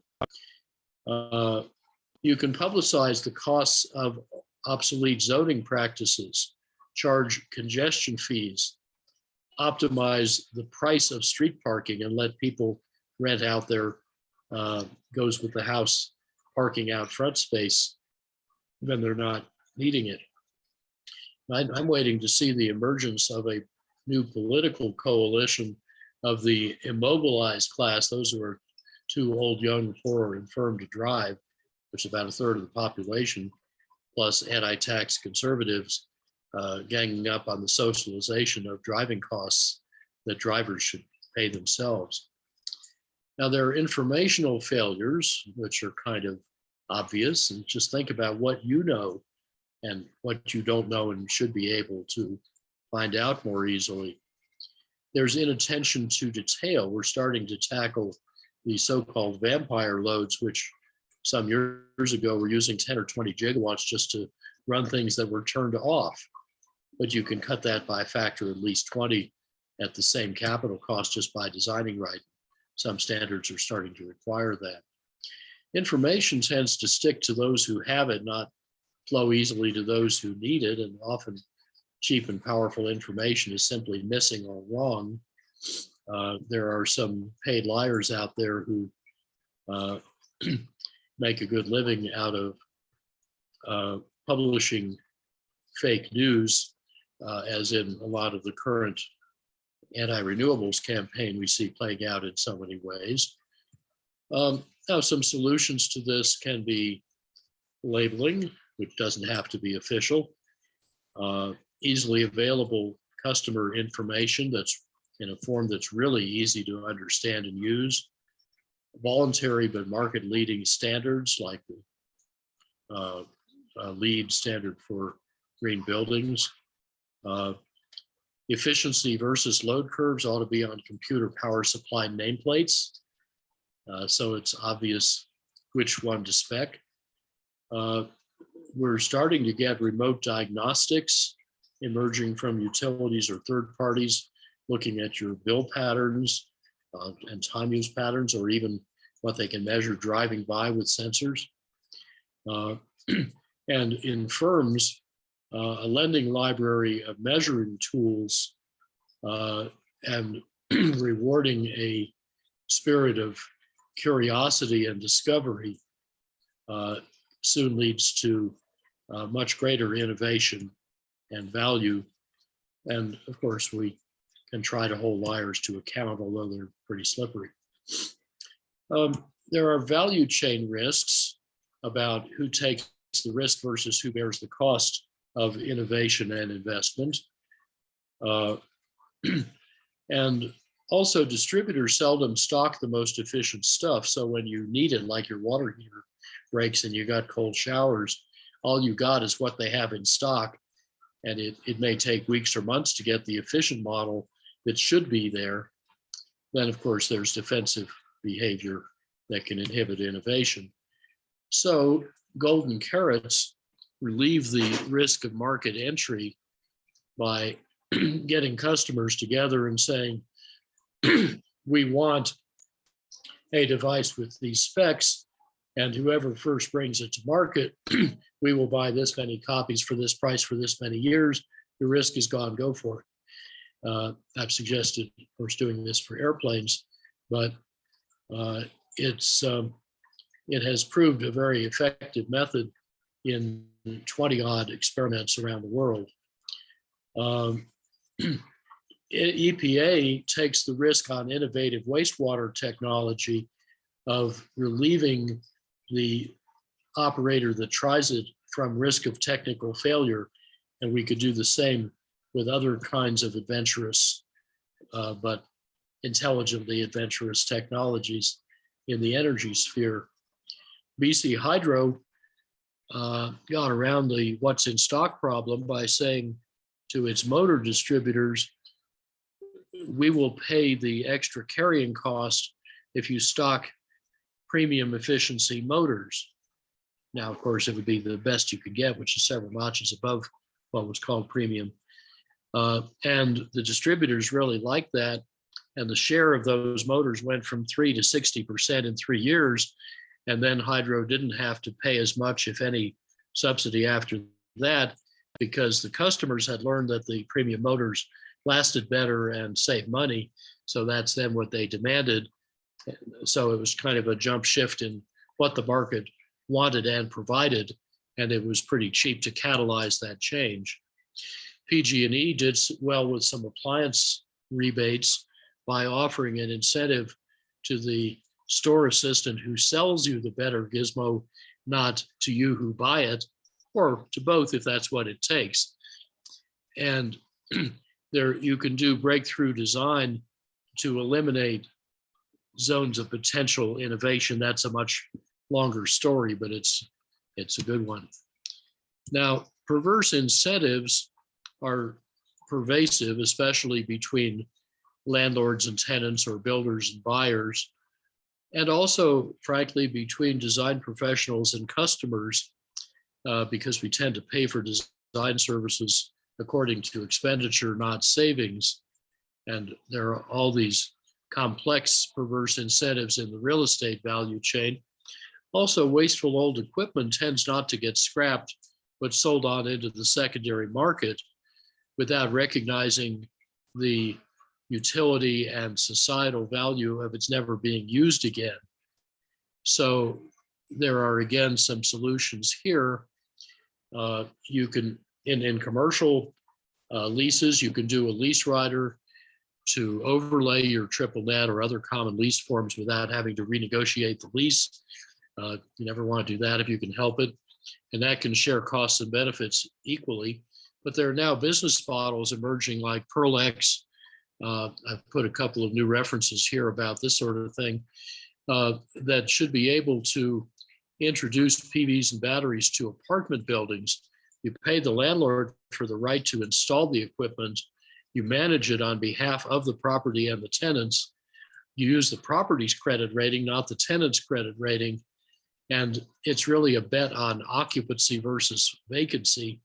And when you have lower or no utility bills and a lower energy bill paid to the provider, that, of course, reduces the chance that your tenants won't be able to pay the rent. There's similarly an Ivy model starting up in California for apartments building on virtual net energy metering. Split incentives between builders and buyers have many potential solutions, including service models. I kind of like Perry Bigelow's marketing a couple of thousand low energy houses long ago in Illinois by saying, if you own this house, you'll never have a utility bill more than, it was between $50 and $200 a year, depending on size. And just send me your utility bill after you pay it at the end of the year, around Christmas time, and whoever has the lowest utility bills for the year gets a free trip to the islands. So he got the information he needed to monitor progress. I'll get in a minute to performance-based design fees. Real estate value chain is more complicated because you have to cover all the parties. Anyone can be a showstopper, as we experienced with that leasing broker. But there are at least methods you can use. And Unical, interestingly, an oil company, did a cash for clunkers offer in California to offset its refinery emissions. So they viewed it as a pretty cheap resource. Some utilities give scrappage incentives or even requirements for as a trade-in for getting your efficient new appliance, so that your lousy old refrigerator doesn't just go out in the garage with six packs in it. And you can build reverse logistics and trade-in deals into new market channels. And then, of course, globally, we're starting to build some coalitions to identify, track, label, and stigmatize inefficient devices, because getting them out of commerce would be a huge boost for fair global development. I'd suggest on that you look at superefficiency.org, the SEED, S-E-A-D website out of Berkeley Lab. Now, performance-based design fees correct just one of the 24 or so perverse incentives in buildings, but they're pretty easy to do. You just pay the designers for what they save, not what they spend.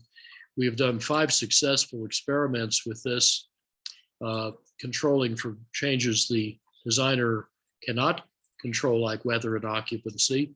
And there's a balanced set of preset rewards and penalties for under or over performance fees versus the target set up front. The best designers like this because it distinguishes them in a crowded market, and maybe it can turn into a wellness doctor relationship afterward, as we've discussed. So you keep paying the designers as long as performance keeps improving and stop when it stops improving. The protocol we developed for performance-based design fees is posted on the web from 2004 at Charles Ely's site, a great San Francisco designer, and can be widely extended. A 7th category of barrier to energy efficiency is subsidies. The latest authoritative estimate for global energy subsidies in 2021 was $640 billion, almost all to fossil fuel, and most of the rest to nuclear. And just efficient pricing of fossil fuels would have cut pollution deaths nearly in half and CO2 by about 28%, and earned government revenue another 3.8% of GDP that they didn't have to give straight away to polluters. Unpriced externalities are not only environmental, and of course, externalities and subsidies get diluted by other costs. our gasoline is still cheaper than bottled water. And as of a few years ago, it was only about 15% the total cost of driving. A little bit different now, but not much. We poorly track energy costs to profit centers. We tend not to do activity-based costing. We get aggregated bills that are lagged and not broken out by what's causing the bill. They're aggregated. Most appraisers don't value energy efficiency, claim the market doesn't. That's not true. And Scott Moldaven's book proves it, and so does other literature. And also, there are tax asymmetries because businesses get to expense their fuel expenditures and power expenditures on their income tax statements, but their investments in efficiency have to be capitalized, as I mentioned, giving permanently or for a period the ability to expense investments in efficiency of approved type. So you really know that's what it is and not just expanding capacity, can be quite a powerful method. I think it's helpful to name and shame those who give or get subsidies, track them annually, engage the economics community. And you could, of course, offset, say, federal subsidies with state tax regimes. If California did this, the late George Shultz really liked this idea I had.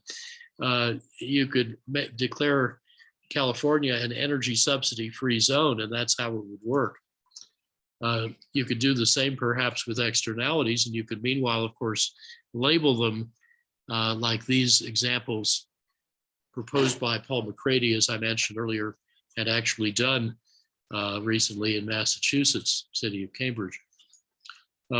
Light vehicle fee-bates and rewards for scrappage would be very effective solutions. Sub-metering and data loggers, which are little portable things that now talk by Wi-Fi, can very easily tell you where the energy is going in your building or factory. Carbon content may soon appear on light items on your bill at some big stores that are working on this. And there are third-party information providers that build it into a QR code. Using the cash flow method of appraisal definitely incorporates the value of energy efficiency, and leasing brokers and buyers should insist on that, and being quite assertive about the energy performance of the building they're looking at. Energy rating systems can also be useful, and they can even be voluntary. Berkeley introduced a voluntary energy rating system, and almost everybody complied with it pretty promptly, because if your house didn't have an X star rating, buyers would think there's something wrong with it. And maybe there was, and that's why it wasn't rated. So they'd figure that out pretty quickly.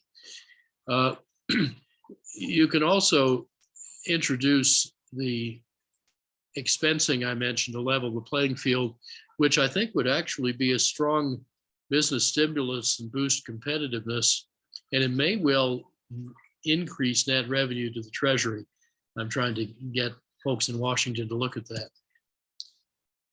My eighth category is incompletes markets and property rights. Most places don't make a market in saved energy. You can't go out and bounty hunt for it easily.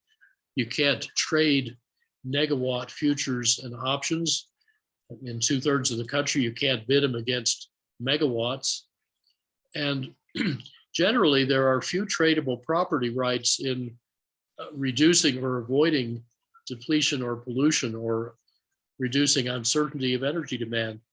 Well, if you can't express the value and make money off it, it's not really a very functional resource. And we have standard measurement protocols for savings available for buildings, some for vehicles, but a good deal weaker in industry. Now, fungible savings in Morro Bay, California, when they were short of water, got 2/5 of the houses retrofitted in the first 4 years. Imagine how this works. A guy comes to your door and says, ma'am, here's this gorgeous toilet designed by a Swedish sculptor. There's one in the Museum of Modern Art in New York, and I want to give it to you and install it for free. That's because he's getting paid for saving water. And being a shrewd businesswoman, you say, yeah, I heard you guys are doing that. What's it worth to you? How much do you want to pay me to let you put this thing in my house? Then you discover what saved water is worth. Goleta did even more fungible water savings and saved over 50% in households in 1 year with no loss of service quality. Gee, wonder what of that we could do with energy. New York City saved billions by protecting a watershed in the Adirondacks instead of expanding their potable treatment facility.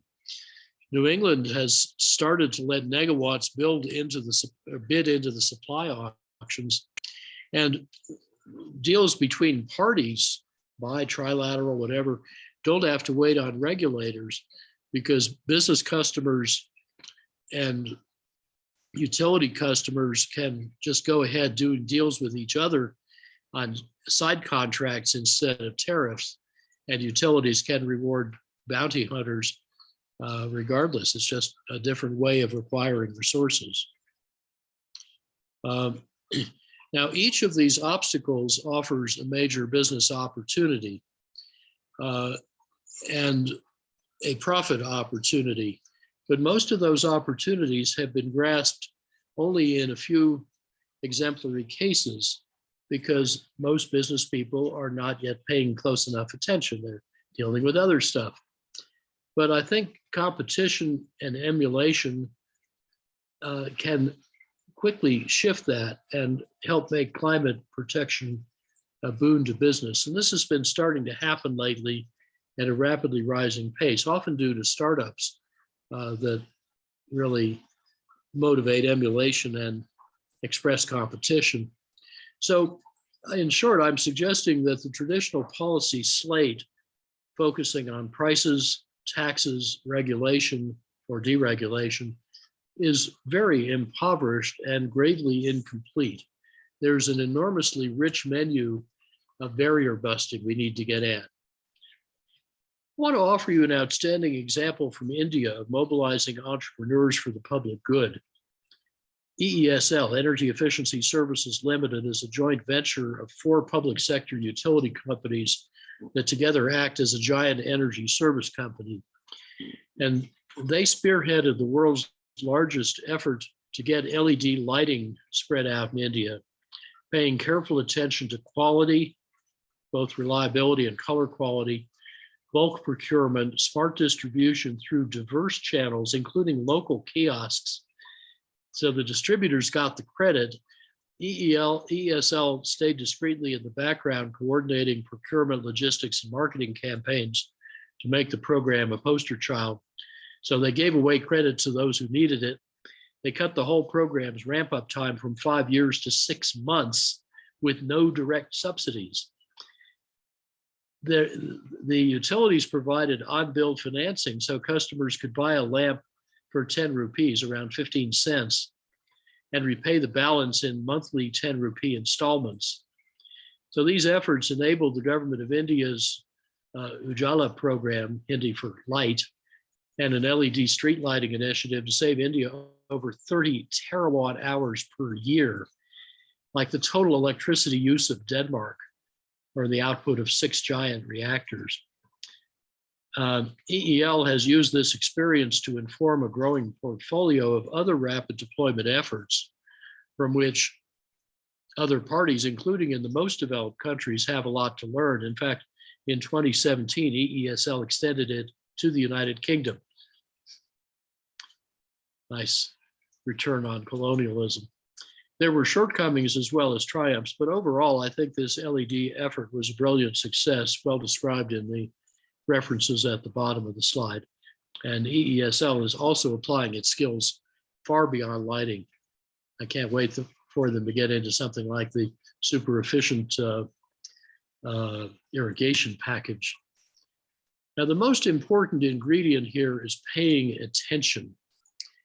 Southwire happens to be owned by a libertarian family. They're the largest US maker of wire and cable that's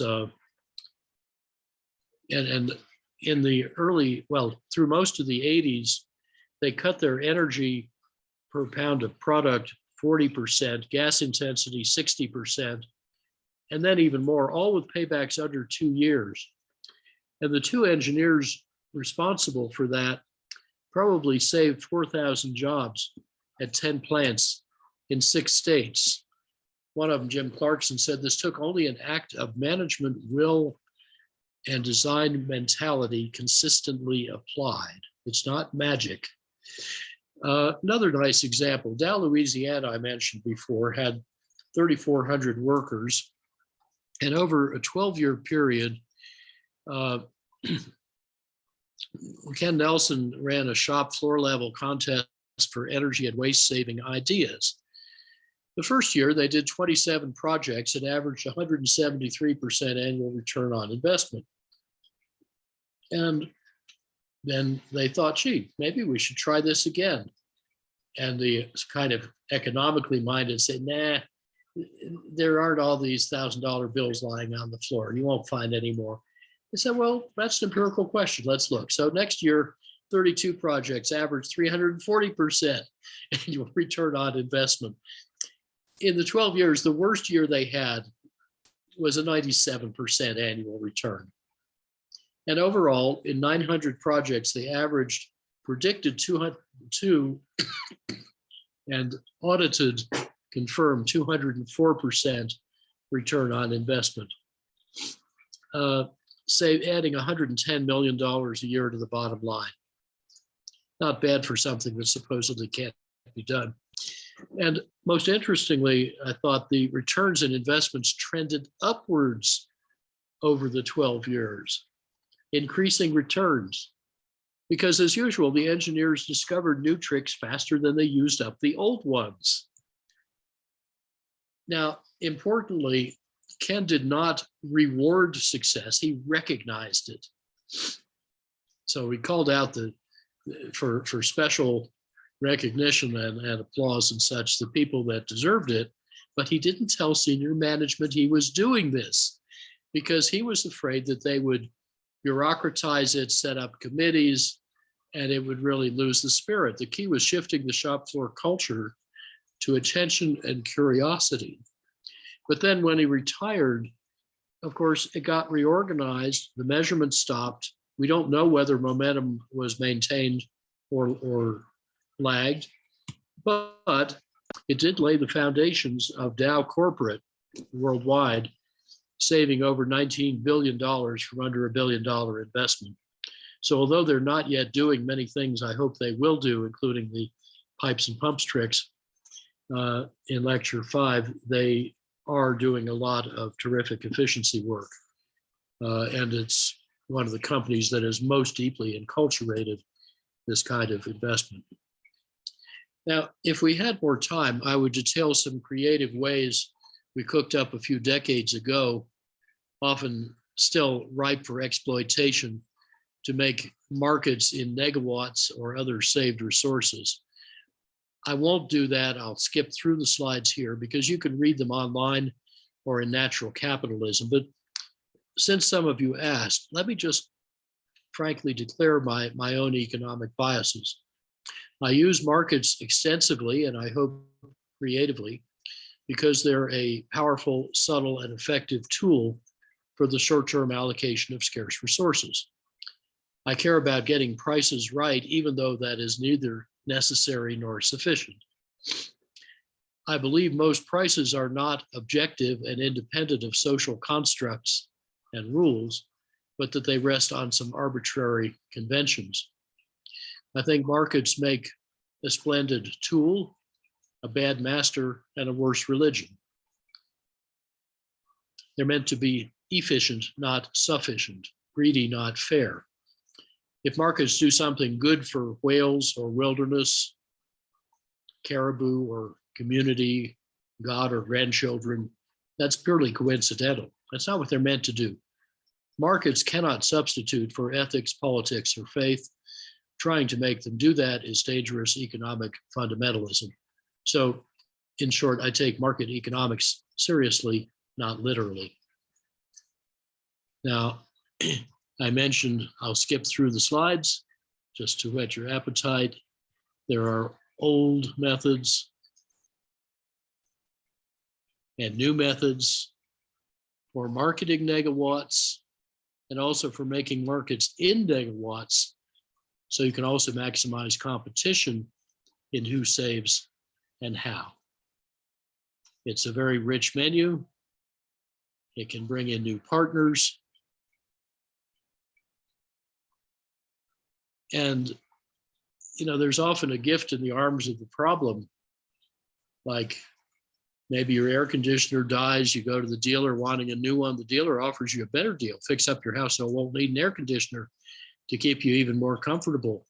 And maybe the dealer can make more money selling you that service through his buddy that's a great house doctor than selling you a new air conditioner. And you get better comfort, lower cost. You don't care how. Or maybe a utility realizes it has to pay for reactive power, even though it can't charge you for it with real power conventional meters. And you can offer a profitable solution of a motor system retrofit that, as a free byproduct, profitably corrects power factor along with the great energy savings you get, and customers' bills go down, not up. And the utility saves a lot of capital and operating costs. Now, there are free indirect benefits. I want very briefly to mention two examples beyond those we earlier canvassed in buildings and such. So besides cutting and stabilizing fuel price with all the benefits that brings for more moderate prices and more stability and development, increased health because there's less pollution going in the air, climate protection, fairer distribution, and so on. The most precious thing we can buy is time to make better choices. So in the early 80s, Shell engineers were designing systems to bring oil ashore from a new North Sea field called Kittiwake. And they were sweating out the last few percent of cost when the strategic planner said, oops, wait a minute, you're assuming you can sell that oil for $18 a barrel, but by the time you bring it in, we think the market will have crashed and you'll only be able to sell it for 12. And if you can't beat 12, we're going to leave the oil where it is because we can't lose money on every barrel and make it up on volume. The engineers were shocked, but once they recovered, they realized they'd been asking the wrong question. They'd been asking how to land the oil as quickly as possible, whatever it cost, rather than how to land it as cheaply as possible, even if it took longer. That new question yielded very different engineering answers. Not only did they cut the cost enough to make money at $12, and in fact, the price did hit just below 12, right on schedule, but the cheaper methods they invented also made $30 oil into $18 oil. It stretched out the whole supply curve and slid it down toward the lower right, postponing the economic depletion of oil and buying precious time to develop still better techniques that could postpone economic depletion still further. So you can use the time you save for more innovation, adaptation, learning, and later better choices. The later makes it better. We must use the time well because the end game of creative destruction moves swiftly. There's also the master key point. The year I was born, 1947, General George Marshall said, I believe I've quoted this earlier, there can be no political stability and no assured peace without economic security. Therefore, US policy, he said, must be directed not against any country or doctrine, but against hunger, poverty, desperation, and chaos. He was right then. He's even more right now.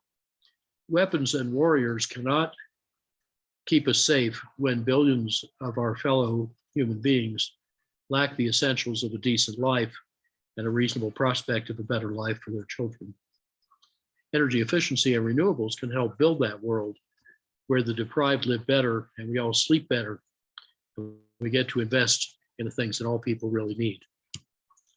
Of course, economists say there can't be such copious free lunches, so they ask some of them ask useful questions about whether efficient use undermines itself through economic feedbacks, like could oil get so cheap that these like tripled efficiency cars, trucks, planes no longer pay? Well, no, because they're cheaper than any sustainable low oil price. And for autos, that'll soon be less than zero. And of course, they have many other attributes that make them competitive imperatives.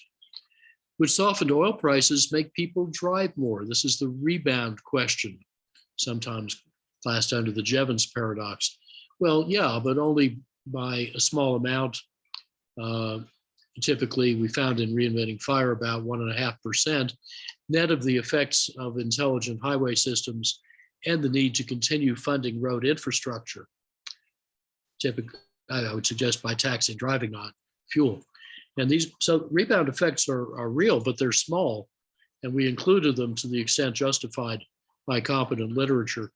If, by the way, rebound turned out to be a lot bigger than this and proved to be a problem, governments could simply tax fuel or driving. What about electricity? Well, the classic costs of thermal electric supply are mainly sunk, not marginal, and fixed, not variable. Negawatts are typically cheaper than just the operating cost of thermal plants, even if the plants and grids cost nothing to build. And electricity's retail price, at least for buildings, which use 3/4 of it, pay mainly for delivery, not for generation. But efficiency is already delivered. So I don't think typical economic thinking about aggregate price is really very relevant here. You have to be more sophisticated about it. Now, most efficiency investments are actually irreversible, at least without effort and regret. That is, you aren't going to scrap your electric vehicle if gasoline prices dip. You aren't going to de-insulate your attic if energy prices dip. In other words, the savings tend to be technological and permanent, not behavioral and transient. So yeah, economics is right that equilibria shift when you change anything, but I don't think that will materially change the basic outcome. A half-century work on energy has convinced me that its big policy lessons are really quite simple. Energy policy is not a Chinese buffet restaurant menu.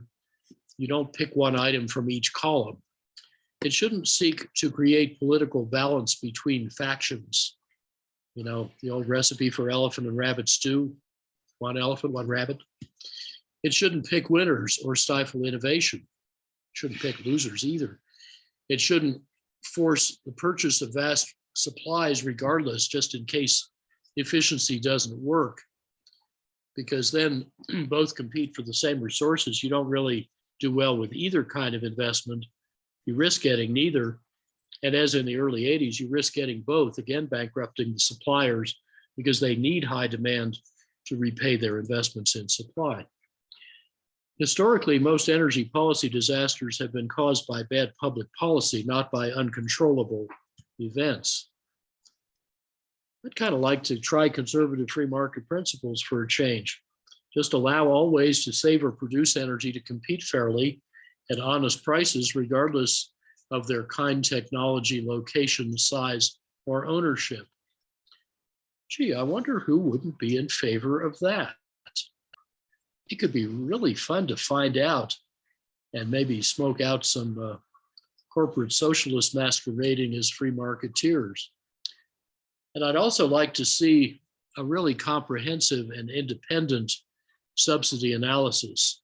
I quoted earlier one done recently for the world and for energy and other sectors, but there's such a tangle of opaque fine print of the tax law, US subsidies, both federal and state, that I think they really need to be illuminated.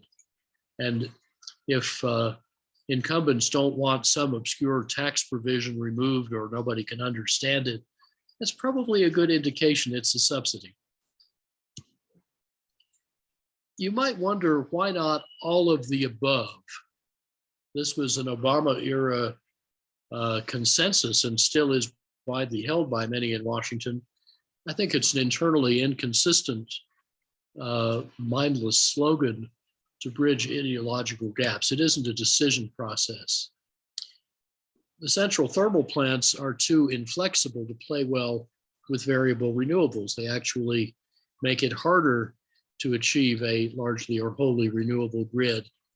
And the market price they take would, of course, drop as their run hours drop with getting them pushed up the low duration curve. The grid, much of that may become superfluous as renewables shift more toward local and distributed, and some transmission may become redundant. Even distribution assets may be at risk with cheap batteries and solar on your roof. And this may, going from load defection to grid defection may not be the best societal solution, but it's what many utilities are forcing their customers into by trying to restrict or penalize solar ownership, a really silly policy that I think will come back to bite them. Institutionally, you need different regulatory structure and business model for a hard or a soft energy path, and that means different political economy.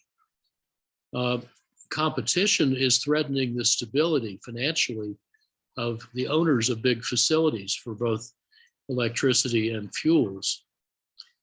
Supply costs do depend on the scale of deployment. So installed residential solar systems in Germany are actually half their US cost, even though everybody buys the same modules and equipment for the most part. And many kinds of costs are higher in Germany than in the US. Some Australian costs are averaging a third US costs for rooftop solar. What's going on here? Well, focused deployment is more effective than diffuse deployment.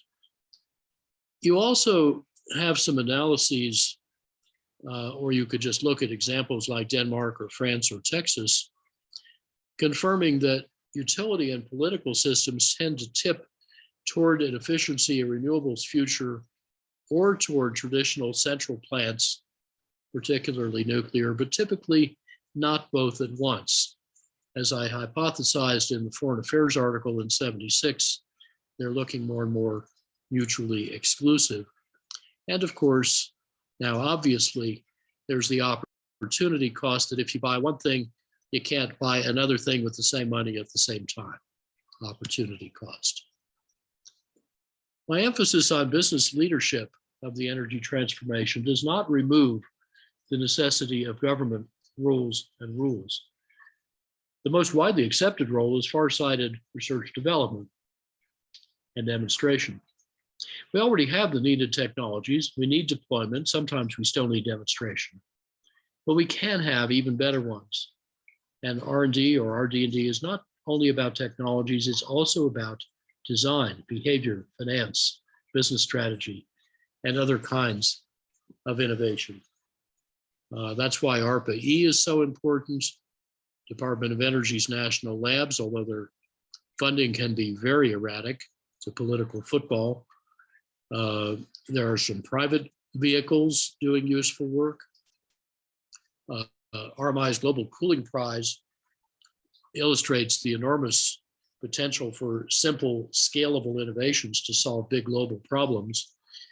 I've mentioned SEAD aiming to avoid 2,000 terawatt hours a year at 650 mid-sized power plants in this decade, 11 gigatons of CO2 in 2020 to 40 by jumping many new home appliances, 3/4 of which aren't yet made, to the best market efficiencies. And I think that's quite doable because only a rather small number of companies makes 3/4 of those appliances. And then RMI has a new venture consortium with powerful partners called Third Derivative, eliciting important innovation, particularly from the global south. where most of the brains are. There's a whole lot of obstacles and opportunities here to keep in your head. And I know I've run through a lot of stuff rather quickly. There are many more. They keep evolving rapidly, but however daunting are the challenges of implementing extreme energy efficiency, the opportunities are even tastier. So if you keep your eye on the durian as you tenaciously swing around, you're going to find a lot of juicy opportunities to help you grow and have fun and do good. More on that next week. Thank you.